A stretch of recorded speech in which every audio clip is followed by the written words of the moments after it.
और बिहार में अपराधी जो है सम्राट बन चुके हैं और विजय हो चुके हैं। बिहार के अपराधी सम्राट हो चुके हैं, विजय हो चुके हैं। बिहार में विधानसभा चुनाव होना है, उससे पहले बिहार के राजनीतिक गलियारे की तापमान बढ़ती जा रही है। एक दूसरे के ऊपर वार पलटवार का दौर जारी है। खुलकर एक दूसरे के ऊपर आरोप प्रत्यारोप किया जा रहा है। नेता प्रतिपक्ष तेजस्वी यादव ने प्रधानमंत्री मोदी के ऊपर हमला बोला है।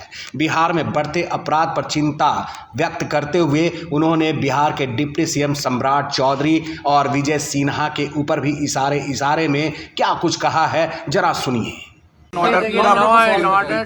क्रिमिनल डिसऑर्डर हो चुका है।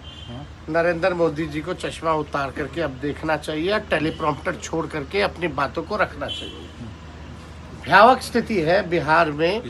टीचर की हत्या होती है, इंजीनियर की हत्या होती है, डॉक्टर की हत्या होती है, वकील साहब की हत्या होती है, व्यवसायिकों की हत्या होती है, ठेकेदारों की हत्या हो रही है, बच्चियों के साथ गैंगरेप हो रहा है, कोई सुरक्षित नहीं महसूस कर रहा है।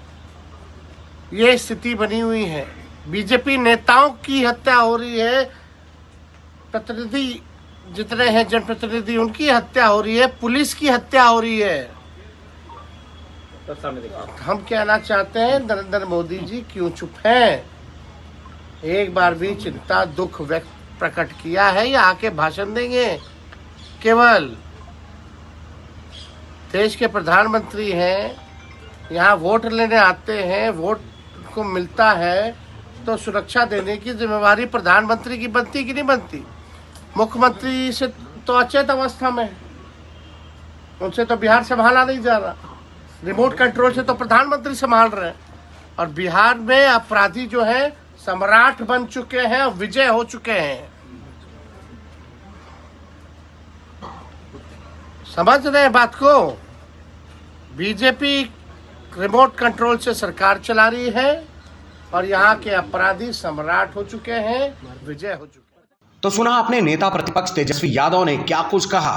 अब इनके बयान पर पलटवार करते हुए बिहार के डिप्टी सीएम विजय सिन्हा इनको ही नहीं, इनके पिता श्री लालू प्रसाद यादव के ऊपर भी हमला बोल रहे हैं, वो भी जरा सुनिए।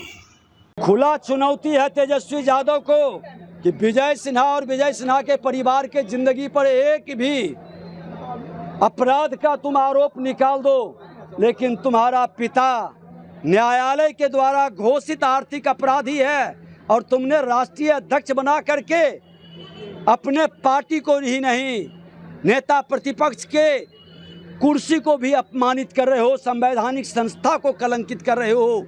एक आर्थिक अपराधी कैसे किसी पार्टी का राष्ट्रीय अध्यक्ष रहेगा?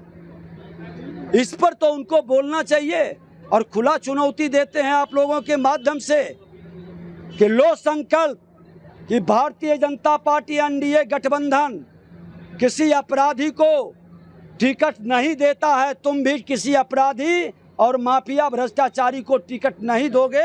है हिम्मत ये घोषणा करने का? नहीं करेंगे, क्योंकि अपराधियों की तो जामात है वो, भ्रष्टाचारियों की जामात है वो, इसलिए उसके करनी कथनी में समरूपता नहीं है। तो सुना आपने एक दूसरे के ऊपर किस तरीके से वार पलटवार किया जा रहा है, व्यक्तिगत टिप्पणी की जा रही है। अब देखना यह है कि विधानसभा चुनाव होते होते और क्या क्या कुछ देखने और सुनने को मिलता है। देश और दुनिया की तमाम बड़ी खबरों के लिए देखते रहिए हैट्स अप न्यूज़।